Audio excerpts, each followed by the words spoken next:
Ravensthorpe grain growers Rod and Tracey Ebert are trialling tactics to overcome water repellence problems that have the potential to limit yields of early sown crops on about 15% of their farm.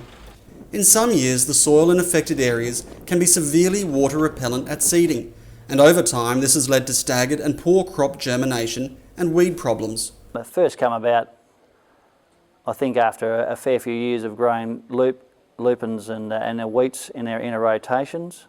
And we got, I think that's just a natural thing with the lupins to have some sort of effect on the soil.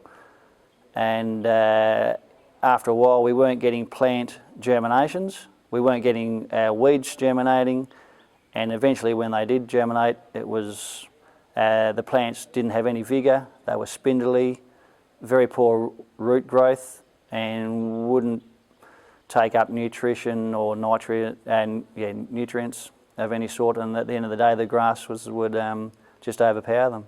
In conjunction with local researchers from the Department of Agriculture and Food WA and the Ravensthorpe Agricultural Initiative Network Group, the Ebert set up trials in 2013 and 14 to investigate a range of water repellent solutions. These were part of a series of Southern WA grain belt trials funded by the Grains Research and Development Corporation's Esperance Regional Cropping Solutions Network. The trials compared surfactants, or wetting agents, with mouldboard ploughing, rotary spading, claying with both field clay and bentonite, and on-row and inter-row seeding.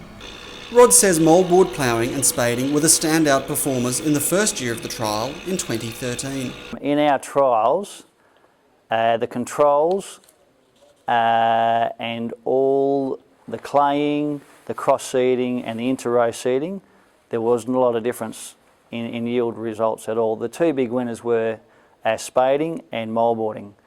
And mouldboarding kicked the goal by about 600 kilos above spading. Spading kicked the goal by about a tonne over the control and everything else in the trial. So yeah, that's what we picked up from that.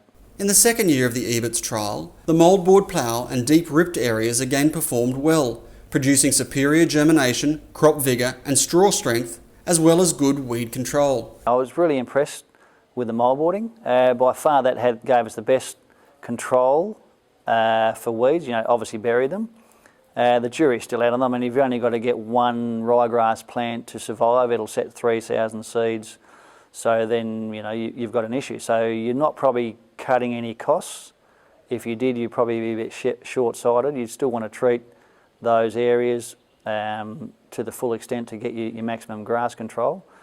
But no, as far as deep ripping, you're not turning those weeds in, you're sort of mixing it all up. So once again, you would be silly to try and think you're going to get away with any grass control. But we drag chaff carts around as well, so that's it's not necessarily, but I just want to try and keep ahead of it.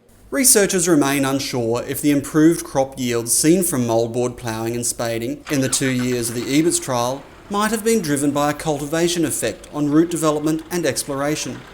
If this is the case, crop yield improvements may be able to be made using other, cheaper tactics, such as deep ripping. Rod decided last year to further investigate this by putting an old ripper to use over a 150 hectare area of his farm.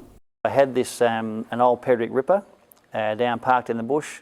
It had been sitting there doing nothing for about 10 years, so we dragged that out, refurbed it, put some points on it, some steel on it, and then we went and proceeded to rip another 150 hectares of that paddock to a depth of about 1 metre. And nothing's proven that because that's this year's crop, but it does look very good, and alongside when you're comparing the deep ripping with the Pedrick to the mouldboarding done last year, it's very competitive. So I think there could be a place in maybe just deep ripping and some nutrient mixing of soils, or even busting up a hard pan there. It may be just as good as mouldboarding, but the jury's still out on that. We had this ripper, so all it was wages and fuel, and a lot less. Probably got out of it for $50, $60 a hectare. And the jury is still out whether I continue to do it. It'll depend on this year's yields, but at this stage, looking at the crops and comparing them to the trials from last year and the crop establishment, I think we'll probably go and definitely do some more, yeah.